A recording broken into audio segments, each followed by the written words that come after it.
الصلاة والسلام على سيد الأنبياء والمرسلين أما بعد فأعوذ بالله من الشيطان الرجيم بسم الله الرحمن الرحيم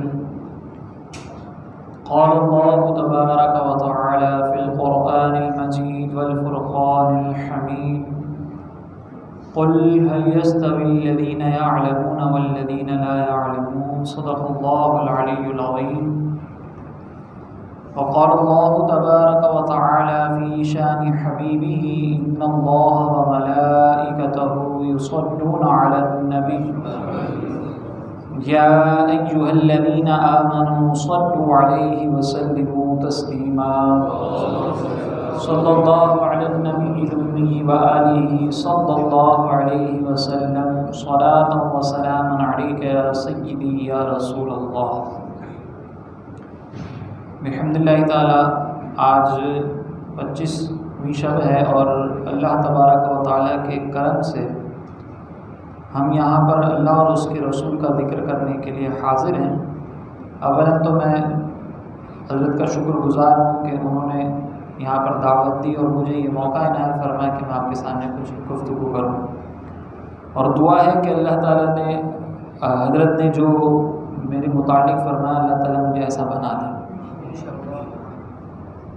آپ کے سامنے قرآن مجید کی ایک آیت مقدسہ کی تلاوت کی، قل هل يستوي الذين يعلمون والذين لا يعلمون، اے حبیب آپ ان سے کہہ دیجئے کہ کیا جاننے والے اور نہ جاننے والے برابر ہو سکتے ہیں؟ یہ ایک سوال ہے جس کے نتیجے میں انکار کیا جا رہا ہے کہ جاننے والا اور نہ جاننے والا کبھی بھی برابر نہیں ہو سکتے۔ گویا کہ ہم یہ کہہ سکتے ہیں کہ ایک عالم ہو اور ایک غیر عالم ہو، یہ دونوں کبھی بھی برابر نہیں ہو سکتے، نہ درجات میں، نہ دین کے معاملات میں، نہ دنیا کے معاملات میں۔ عالم کے کام کرنے کا انداز، عالم کی گفتگو، عالم کی زندگی، عالم کے عقائد سب مختلف ہوں گے، لیکن غیر عالم اس کے عقائد، اس کی زندگی، اس کے معاملات میں اختلاف ہمیں نظر آئے گا۔ درجات کی بات کریں تو درجات میں بھی دونوں کے درمیان فرق ہے۔ جیسے مثال کے طور پر آقا دو جہاں صلی اللہ علیہ وسلم ایک مرتبہ مسجد نبوی میں تشریف لائے تو صحابہ کرام آپس میں کچھ گفتگو کر رہے تھے، تو سرکار دو جہاں صلی اللہ علیہ وسلم نے دریافت فرمایا کہ میرے صحابہ تم کس بارے میں گفتگو کر رہے ہو؟ تو نبی مقدس صلی اللہ علیہ وسلم کی بارگاہ میں صحابہ کرام نے عرض کی کہ یا رسول اللہ بنی اسرائیل کے دو افراد کے متعلق ہم گفتگو کر رہے ہیں۔ ایک تھا عابد، بڑی عبادتیں کرتا تھا، بڑی ریاضتیں کرتا تھا، قائم اللیل صائم الدہر، یعنی رات کو نمازیں پڑھتا تھا، دن میں روزے رکھتا تھا، لیکن اس کے پاس علم نہیں تھا۔ اور ایک دوسرا وہ شخص کہ جس کے پاس علم تو تھا، فرائض واجبات کی پابندی بھی کرتا تھا، لیکن نوافل کی کثرت اس کے پاس زیادہ نہیں تھی۔ اب ہماری گفتگو یہ چل رہی ہے کہ ان میں سے افضل کون ہے؟ 2 منٹ کے لیے میں آپ کو یہاں پہ روک کر آپ سے ایک سوال کروں گا، اور جواب بھی آپ خود ہی اپنے آپ کو دیجیے گا کہ ہمارا اس سلسلے میں رویہ کیا ہے اور ہماری سوچ کیا ہے۔ آپ کی مسجد میں بھی ایسے 2 افراد آتے ہوں، ایک وہ شخص ہوں کہ جو با امامہ بھی ہوں، جب آپ نے ان کو دیکھا ہو امامے میں دیکھا ہو، جب آپ نے ان کو دیکھا ہو سادگی میں دیکھا ہو، جب آپ نے ان کو دیکھا ہو کہ ہاتھ میں تسبیح نظر آتی ہو، مسجد میں جب بھی اذان ہو تو پہلی صف کے اندر وہ آپ کو نظر آتے ہوں، اسی طریقے سے جب بھی صلاۃ و تسبیح کا اعلان ہو پہلی صف میں وہ موجود ہو، تہجد کا اعلان ہو پہلی صف کے اندر وہ نظر آئیں، لیکن وہ معلومات بہت زیادہ نہ رکھتے ہوں، اور ایک دوسرے فرد ہوں، ایک دوسرے صاحب ہوں کہ جن کے پاس علم ہو، لیکن جب نماز کی اقامت دی جائے تو وہ پچھلی صف میں ہمیں نظر آئے، ہاتھ میں ان کے تسبیح بھی نہ ہو، صلاۃ التسبیح کے جب اعلان ہو تو وہ ہمیں نظر نہ آئے، تہجد میں ہمیں نظر نہ آئے، اشراق چاشت میں ہمیں نظر نہ آئے، کسی دینی محفل میں ہمیں بظاہر نظر نہ آ رہے ہوں، صرف فرائض میں ہمیں نظر آئے، تو ہم کیا کہتے ہیں؟ یہ عالم صاحب ہیں، ان سے اچھا تو یہ دیکھو مسجد میں ہر وقت نظر آتا ہے، عالم صاحب کے تو ہاتھ میں تسبیح بھی نظر نہیں آتی۔ یہ کس کی فکر ہے؟ ہماری فکر ہے۔ لیکن میرے آقا علیہ الصلوۃ والسلام سے جب صحابہ نے عرض کی کہ یا رسول اللہ ایک ایسا شخص تھا کہ جو دن میں روزے رکھتا تھا، رات میں نمازیں پڑھتا تھا، دوسرا یہ سارے کام نہیں کرتا تھا، فرائض واجبات کی پابندی کرنے کے بعد علم سیکھنے سکھانے میں لگ جاتا تھا، تو میرے آقا علیہ الصلوۃ والسلام نے ارشاد فرمایا کہ فضل العالم علی العابد کفضلی علی ادناکم، کہ اس عالم کو عابد پر ایسی فضیلت حاصل ہے جیسی مجھے تمہارے ادنا شخص پر۔ شارحین فرماتے ہیں کہ یہاں پہ ذرا غور کریں، ایک طرف میرے آقا علیہ السلام کا مقام اور ایک طرف ادنا امتی کا مقام، ان دو درجوں کے درمیان کوئی فرق کا اندازہ کر سکتا ہے؟ تو میرے آقا علیہ السلام نے فرمایا کہ دن میں روزے رکھتا ہو، رات میں نمازیں پڑھتا ہو، لیکن اس کا مرتبہ عالم کے مقابلے میں کبھی نہیں آ سکتا، عالم کا درجہ اس سے اتنا بلند ہے کہ جس کا کوئی اندازہ بھی نہیں کر سکتا۔ لیکن یہاں پہ میں طلباء سے ضرور گزارش کروں گا کہ عالم اگر نوافل کی پابندی کرتا ہے نا تو پھر اس کا درجہ بھی بہت بلند ہو جاتا ہے۔ اس طرح کی حدیثوں کو دلیل بنانے کے بعد یہ نہ ہو کہ جب ہمیں پتہ چلے کسی مسئلے کے بارے میں کہ یہ تو مستحب ہے اس کو چھوڑ دیا۔ یہاں پہ اعلیٰ حضرت امام اہل سنت الشاہ امام احمد رضا خان فاضل بریلوی رحمۃ اللہ تعالیٰ علیہ کی ایک نصیحت ہے جو علماء کے لیے بیان کی گئی ہے۔ اعلیٰ حضرت فرماتے ہیں کہ اے گروہ علماء، اگر تم مستحب چھوڑو گے تو عوام سنت کو ترک کرے گی، اگر تم سنت مؤکدہ کو ترک کرو گے تو عوام واجب کو چھوڑے گی، اگر تم واجب چھوڑو گے تو عوام فرض کو چھوڑ دے گی، اور اگر تم فرض کو چھوڑ دو گے تو عوام کفر کے اندر مبتلا ہو جائے گی۔ تو عالم کا کردار فضیلت سننے کے بعد یہ نہیں ہونا چاہیے کہ عالم کے اندر سستی پیدا ہو جائے، یہ فضیلتیں ہمیں سمجھانے کے لیے ہیں کہ اگر علم سیکھ لو گے تو تمہارا درجہ بہت بلند ہوگا، لیکن اس کا یہ مطلب نہیں کہ تمہاری بے عملی کے اندر اضافہ ہو جائے۔ اسی طرح ایک اور مقام پر میرے آقا علیہ الصلوۃ والسلام نے ارشاد فرمایا کہ رات کو علم کا ایک باب پڑھ لینا ساری رات نوافل ادا کرنے سے بہتر ہے۔ اب اس حدیث مبارکہ پہ تھوڑا سا غور کریں۔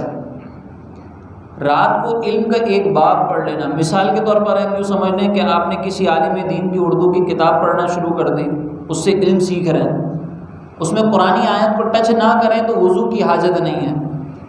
ہمارے علماء نے لکھا کہ اگر بستر پر بیٹھ کر کوئی کتاب پڑھنا چاہے تو اپنے پاؤں کو سمیٹ لے اور بستر پہ بیٹھ کے قرآن وہ کتاب کو پڑھ سکتا ہے۔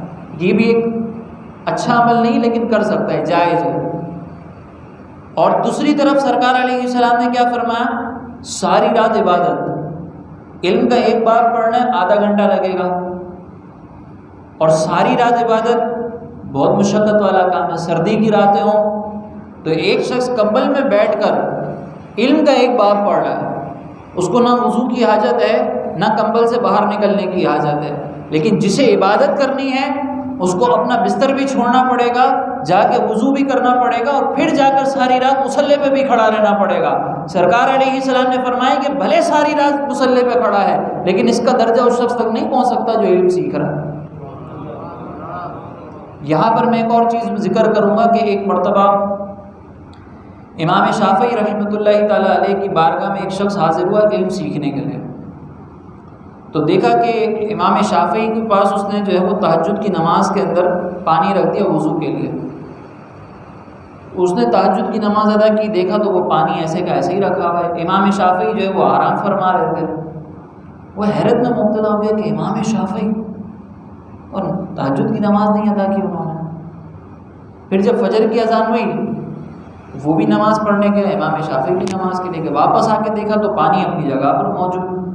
وہ حیران ہو گیا کہ حضرت تو آرام کر رہے تھے، حضرت نے وضو نہیں کیا گیا؟ تو اس نے پھر جا کر امام شافعی سے عرض کی کہ حضرت آپ کے لیے وضو کا پانی رکھا تھا تو وہ تو استعمال ہی نہیں ہوا اور آپ تو آرام کر رہے تھے۔ تو امام شافعی نے فرمایا کہ نادان، یہ تو سمجھ رہے کہ میں آرام کر رہا تھا، لیکن میں نے اس بستر پر لیٹ کر پوری رات جو ہے امت کے مسائل پہ غور و تفکر میں گزار دی، اور میرا یہ امت کے مسائل میں غور و فکر کے اندر اپنی رات گزارنا تیری تہجد ادا کرنے سے بہتر ہے۔ تو کہنے کا مقصد کیا ہے کہ ایک عالم کا مقام اتنا بلند ہے شریعت کی نگاہوں میں کہ ایک عابد ساری رات عبادتیں کرتا رہے، سارا دن روزے رکھتا رہے، عابد کے درجے تک نہیں، عالم کے درجے تک نہیں پہنچ سکتا۔ اسی طریقے سے میرے آقا علیہ الصلوۃ والسلام نے عالم کا مقام شہید کے مقابلے میں ذکر کیا۔ اب کس انداز سے ذکر کیا؟ سرکار علیہ السلام نے فرمایا کہ میدان محشر میں علماء کے قلم کی سیاہی اور شہداء کے خون کے قطرے ایک پلڑے میں رکھے جائیں گے۔ اب اس پہ بھی غور کریں نا، اس پہ بھی غور کریں کہ سرکار علیہ السلام نے کیسا مقام بیان کیا۔ شہید شہادت کے درجے پر ایسے نہیں پہنچتا، پہلے اس کو تلوار اٹھانے کی پریکٹس کرنی پڑتی ہے، مشق کرنی پڑتی ہے، دشمن سے لڑنا کیسے ہے اس کی پوری پریکٹس ہوتی ہے، پھر تپتے ہوئے میدان میں گرمی کے دنوں کے اندر جا کر دشمن کا مقابلہ کرتا ہے، اور اس میں بھی ضروری نہیں کہ ایک تلوار کے وار میں فوراً شہادت کے درجے پہ پہنچ جائے، بلکہ زخم بھی آ سکتا ہے، اس کا ہاتھ بھی کٹ سکتا ہے، اس کا پیر بھی کٹ سکتا ہے، اس کے اعضاء پہ دیگر چوٹیں بھی آ سکتی ہیں، لیکن پھر وہ جا کر شہید ہوتا ہے، تب اس کے خون کا قطرہ نکلتا ہے۔ اور دوسری طرف علماء کے قلم کی سیاہی، یہ عالم دین چاہے اسی والے کمرے میں بیٹھ کر کتابیں لکھ رہے ہوں، لیکن ان کے قلم کی سیاہی کا درجہ ایسا ہے کہ تپتی ریت پر لڑنے والا شہید ان کے درجے تک نہیں پہنچ سکتا۔ یہ کس کا درجہ ہے؟ علماء کا درجہ ہے، یا عالم باعمل کا درجہ ہے۔ اب میدان محشر میں بھی شہید کے بارے میں سرکار علیہ الصلوۃ والسلام نے یہ فرمایا کہ جب میدان محشر میں شہداء اور علماء آئیں گے تو میرے آقا علیہ الصلوۃ والسلام نے فرمایا کہ شہداء کو کہا جائے گا کہ آپ جنت میں چلے جائیں، علماء کو روکا جائے گا اور کہا جائے گا کہ آپ جس کی چاہے شفاعت کریں اور اس کو اپنے ساتھ جنت میں لے کر جائیں۔ پھر آگے یہ بیان کیا گیا کہ علماء کی بارگاہ میں کچھ لوگ ایسے حاضر ہوں گے کہ حضرت دنیا میں ہم نے آپ کو وضو کے لیے پانی پیش کیا تھا، خدا را اس کے بدلے ہمیں جنت میں لے کے چلے جائیں۔ تو اب آپ اس پہ غور کر لیں کہ شہید اور علماء ان کا درجے میں بھی کس کا بلند درجہ ہے۔ اسی طریقے سے اب اس علماء اور عام لوگوں کے معاملات کو آپ دیکھ لیں کہ علماء کے معاملات کیسے ہوتے ہیں، عام آدمی کے معاملات کیسے ہوتے ہیں۔ پہلے ہم آ جاتے ہیں عقیدے پر۔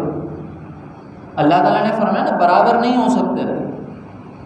اب عقیدے کی بات کریں تو اللہ تبارک و تعالیٰ کی معرفت جس انداز سے علماء کو حاصل ہوتی ہے ایک عام آدمی کو حاصل نہیں ہو سکتی۔ عام آدمی اللہ تبارک و تعالیٰ کا تعارف اگر اس سے پوچھ لیا جائے، ہم مسلمان ہیں الحمدللہ، ہم اللہ پر ایمان رکھتے ہیں، لیکن ایک غیر مسلم آ کر ہم سے یہ پوچھے کہ تم جس خدا کو مانتے ہو اس خدا کا تعارف میرے سامنے پیش کرو، تو ہم بعض اوقات شش و پنج میں مبتلا ہو جاتے ہیں کہ ہم اپنے رب کا تعارف کیسے ذکر کریں، کس انداز سے یہ بتائیں کہ میں جس رب کو مانتا ہوں وہ رب کتنا با کمال ہے، اس کی ذات کیسی عظیم ہے، میرے پاس وہ جملے نہیں ہیں۔ کیوں؟ کیونکہ میرے پاس علم نہیں۔ لیکن ایک عالم کے پاس آپ جائیں، ایک غیر عالم کے مقابلے میں جب عالم سے یہ سوال کیا جائے تو پھر عالم بتائے گا کہ میرا رب وہ ہے جو ایسی صفات کا حامل ہے کہ جس کی ہر صفت بلند عظمت رکھنے والی ہے۔ میرا رب وہ ہے کہ جو کبھی فنا نہیں ہو سکتا، میرا رب وہ ہے کہ جس نے پہاڑوں کو پیدا کیا، میرا رب وہ ہے جس نے زمین کا بچھونا بچھایا، میرا رب وہ ہے جس نے بغیر ستونوں کے آسمانوں کو بنایا، میرا رب وہ ہے کہ جو سورج کو اگر مشرق کی بجائے مغرب سے نکالنا چاہے تو میرا رب اس پر قادر ہے۔ یہ کس نے سکھایا؟ علم نے سکھایا۔ یہ عالم کو یہ بیان کرنے کی قدرت کس نے دی؟ علم نے دی۔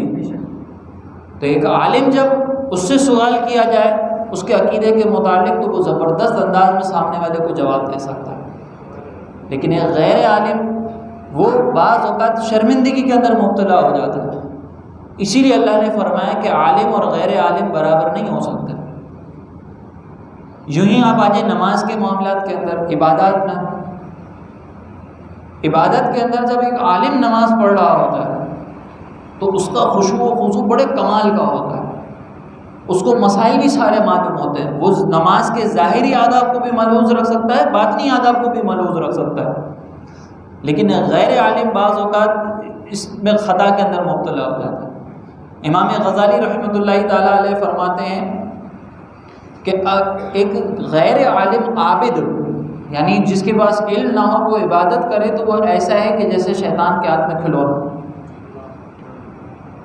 ایک عالم کے پاس وسوسے آتے ہیں، شیطان اس کے دل میں وسوسے ڈالتا ہے تو اس کو پتہ ہے کہ اس وسوسے کا مقابلہ کیسے کرنا ہے، لیکن ایک غیر عالم کے ذہن میں وسوسے آتے ہیں تو وہ پریشان ہو جاتا ہے کہ میری نماز میں وسوسے آ رہے ہیں تو وہ روکوں کیسے۔ جب تک کسی عالم سے رابطہ نہ کر لے وہ نماز میں پریشان ہی رہتا ہے۔ پھر نماز میں رکوع کیسے کرنا ہے، سجدے کیسے کرنے ہیں، یہ ساری چیزیں اس کو معلوم نہیں آتی۔ عالم جب نماز پڑھتا ہے تو اس کو نماز کے مفاہیم بھی پتہ ہوتے ہیں کہ میں جب التحیات کہہ رہا ہوں، میں جب والصلاۃ التحیات للہ والصلوات والطیبات پڑھ رہا ہوں تو اس کا کیا مطلب ہے، میں دعائے قنوت پڑھ رہا ہوں تو اس کا کیا مطلب ہے، وہ اس کے معنی اور مفہوم پہ غور کر کے اپنے دل کو ادھر ادھر خیالات جانے سے روک لیتا ہے۔ لیکن ایک غیر عالم کو اس کے معنی مفہوم نہیں پتہ ہوتے تو وہ بیچارہ اپنے خیالات کو نہیں روک سکتا۔ آپ دیکھیں نا کہ ہم رکوع سے جب اٹھتے ہیں سمیع اللہ لمن حمیدہ، اللہ اکبر کا تو مفہوم ہمیں پتہ ہے کہ کیا ہے، لیکن جب رکوع سے اٹھتے ہیں سمیع اللہ لمن حمیدہ کہتے ہیں تو بعض لوگوں کو اس کا بھی مطلب نہیں پتہ ہوتا۔ اگر اسی کا ہی مفہوم سمجھ کر آپ رکوع سے کھڑے ہوں، اپنا سر اٹھائیں تو آپ کو مزہ آ جائے گا کہ اس کا مطلب یہ ہے کہ اللہ تعالیٰ ہر اس شخص کی ندا کو سنتا ہے جو اس کی حمد کرتا ہے۔ اب اس سوچ کے ساتھ کہ میں جب رکوع سے اٹھ رہا ہوں تو میرے ذہن میں یہ تصور ہے کہ میرا رب میری حمد کیے جانے کو سن رہا ہے، جب ہم اس سوچ کے ساتھ رکوع سے اٹھیں گے تو کتنا زبردست تصور ہمارے ذہن میں آئے کہ میرا رب مجھے سن رہا ہے کیونکہ میں اس کی حمد کر رہا ہوں۔ تو پھر نماز پڑھنے کا لطف کیسا ہوگا، یہ مزہ، یہ لطف پوری نماز کے اندر ایک عالم تو حاصل کر سکتا ہے لیکن ایک غیر عالم نماز کو نہ سمجھنے کی وجہ سے حاصل نہیں کر سکتا۔ یہ ہے کہ علم اور علماء کے عالم اور غیر عالم برابر نہیں ہو سکتے۔ اسی طرح دیگر عبادات کی طرف آ جائیں، زکوٰۃ کے معاملات کے اندر۔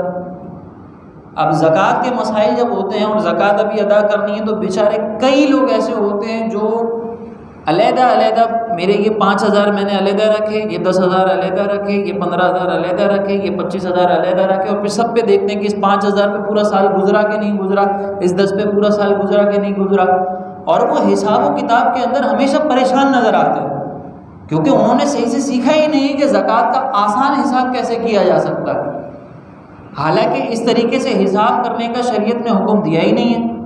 شریعت نے تو جس انداز سے زکوٰۃ کے حساب کا حکم دیا ہے وہ اتنا آسان ہے کہ اگر سیکھ لیں ایک دفعہ تو پریشانی ختم ہو جائے گی۔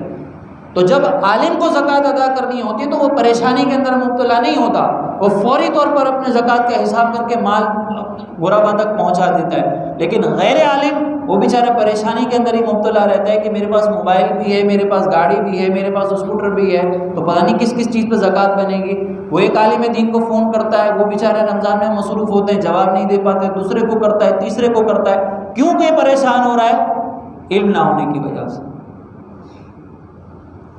پھر دیگر اور بہت سارے آپ معاملات کی طرف آ جائیں، نکاح، طلاق، یہ سارے مسائل، حضرت سے پوچھیں کہ حضرت طلاق کے کتنے مسائل ہوتے ہیں کہ غیر عالم کو بیچارے کو معلوم ہی نہیں ہوتا کہ میری زبان سے کیا جملہ ادا ہو رہا ہے جس کی بنیاد پر طلاق ہو جاتی ہے۔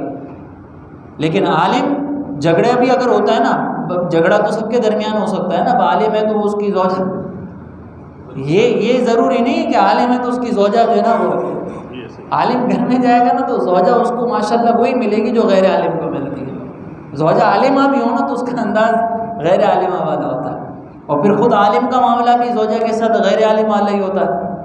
تو یہ میاں بیوی کے درمیان ہے نا، یہ اس جنگ کو کبھی کوئی ختم نہیں کر سکتا۔ چلیں، اس محبت کو کوئی ختم نہیں کر سکتا۔ اس محبت، بڑا اچھا جملہ ہے، اس محبت کو کوئی ختم نہیں کر سکتا۔ جہاں محبت ہے وہیں پہ، ہاں، جہاں محبت ہے وہیں پہ۔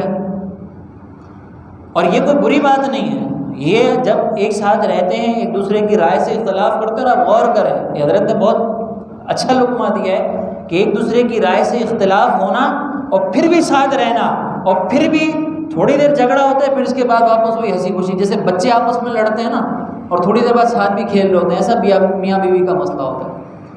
تو عالم جب جھگڑا بھی ہوتا ہے نا تو زبان سے بڑے چن کے الفاظ نکالتا ہے کہ مجھے کون سا جملہ کس پیرائے میں کہنا ہے تاکہ ہاتھ سے نہ جائے۔ لیکن غیر عالم کو چونکہ نہیں پتہ ہوتا، وہ زبان سے بعض اوقات ایسے جملے کہہ دیتا ہے کہ زوجہ کو طلاق ہو جاتی ہے اور پتہ بھی نہیں چلتا.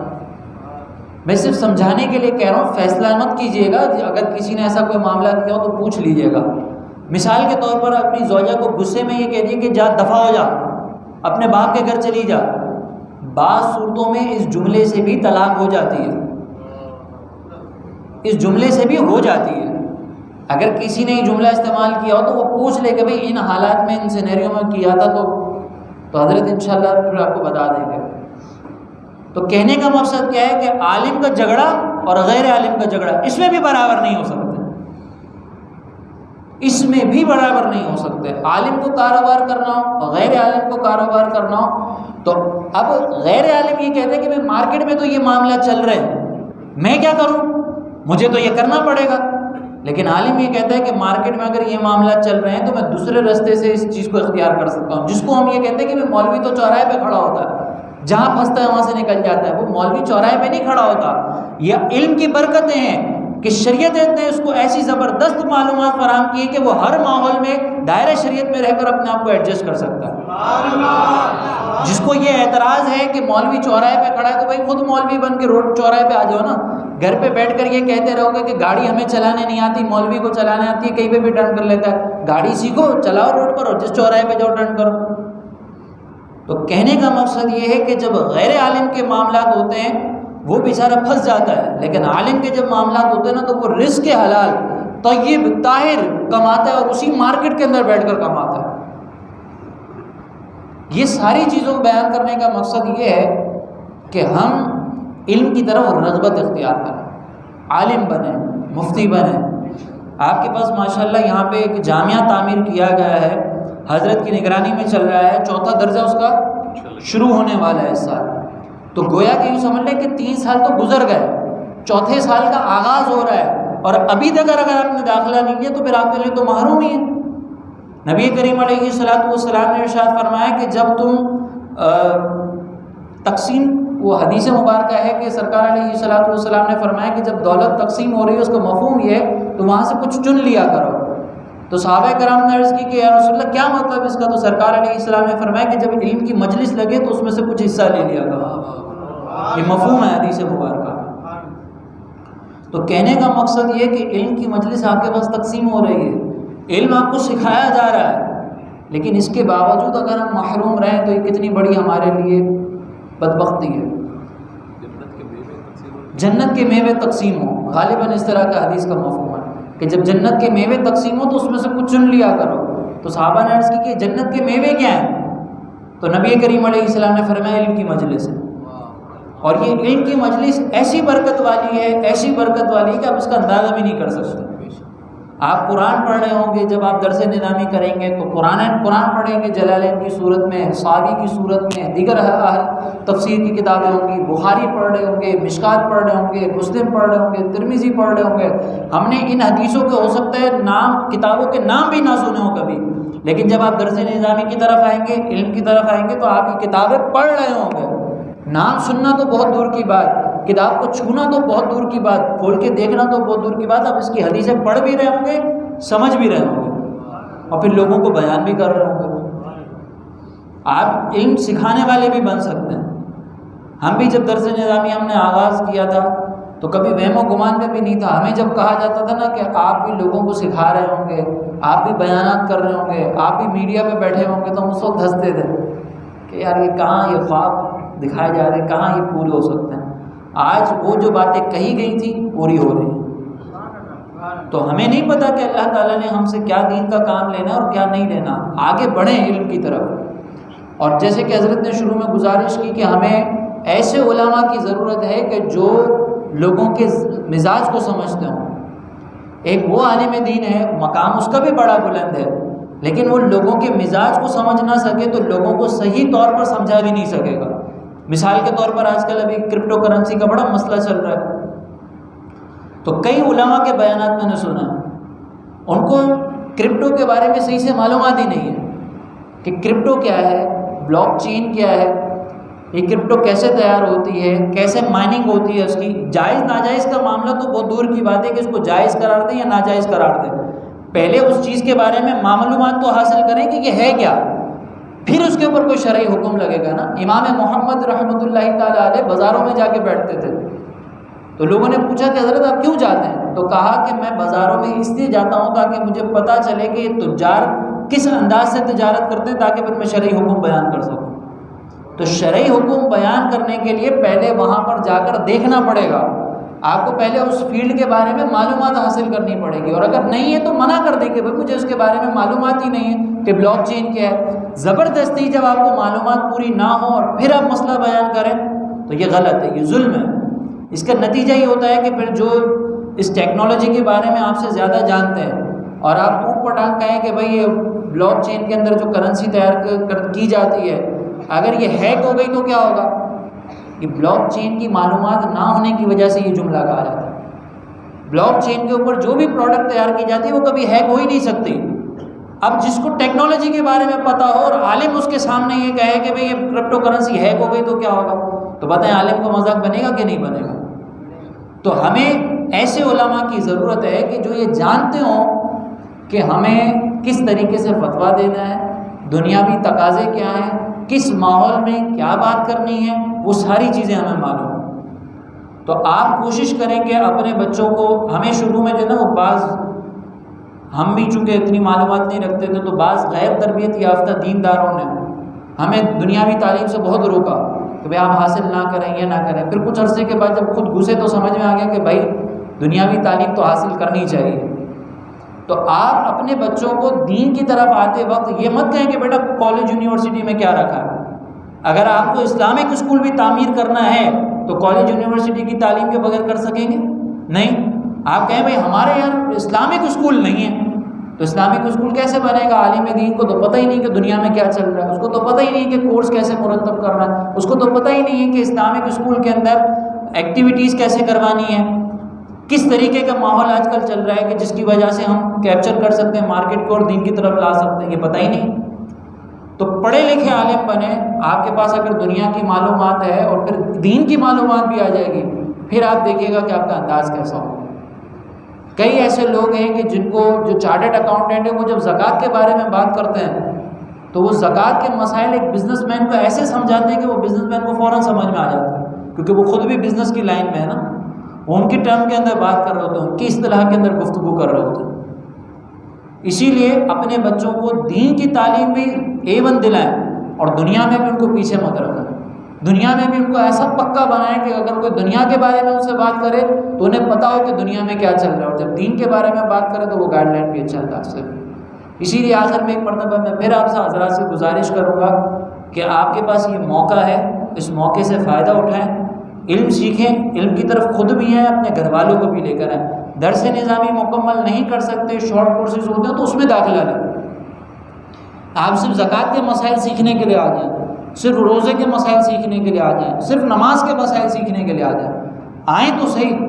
جب آپ کو تھوڑی سی لذت حاصل ہو جائے گی نا، پھر آپ انشاءاللہ خود بخود آئیں گے۔ اسی لیے امید کرتا ہوں کہ آپ اس ترغیب اور ان تمام چیزوں کو سننے کے بعد حضرت سے رابطہ کریں گے، اس اکیڈمی کو آباد کریں گے، اس جامعہ کو آباد کریں گے، اور نہ صرف خود، نہ صرف اپنے بچوں کو، بلکہ اپنے اطراف کے دیگر جو احباب ہیں، دوست و احباب جو بآسانی داخلہ لے سکتے ہیں، جس کے بارے میں آپ کو پتہ ہے کہ وہ رات کو گلی پہ بیٹھ کر جو وہ پتے کھیل رہے ہوں گے، لڈو کھیل رہے ہوں گے، ان کو اٹھا کر لے کر آ جائیں، یہ آپ کے لیے بھی ثواب جاریہ ہوگا۔ نبی کریم علیہ السلام نے بس آخر میں یہ حدیث کے سرکار دو جہاں صلی اللہ علیہ وسلم نے ارشاد فرمایا کہ اگر تمہاری وجہ سے کسی ایک کو بھی ہدایت مل جائے تو یہ تمہارے لیے 100 سرخ اونٹ صدقہ کرنے سے افضل ہے۔ ایک تو ہمارے یہاں پر بقرہ عید کے اندر جو اونٹ ملتے ہیں وہ، اور ایک ہوتے سرخ اونٹ جن کی قیمت ان سے زیادہ ڈبل ہوتی ہے۔ سرکار علیہ السلام نے فرمایا یہ 100 لو اور صدقہ کر دو، اس کو صدقے کا جو ثواب ملے گا اس سے زیادہ افضل ہے۔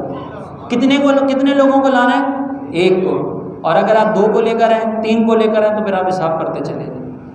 اللہ تعالیٰ سے دعا ہے کہ اللہ تعالیٰ ہمیں علم دین سیکھنے، اس کے تقاضوں کے مطابق عمل کرنے کی توفیق عطا فرمائے، ہمیں بھی اور ہمارے گھر والوں کو بھی عالم با عمل بنائے۔ آمین۔ وما علینا الا البلاغ۔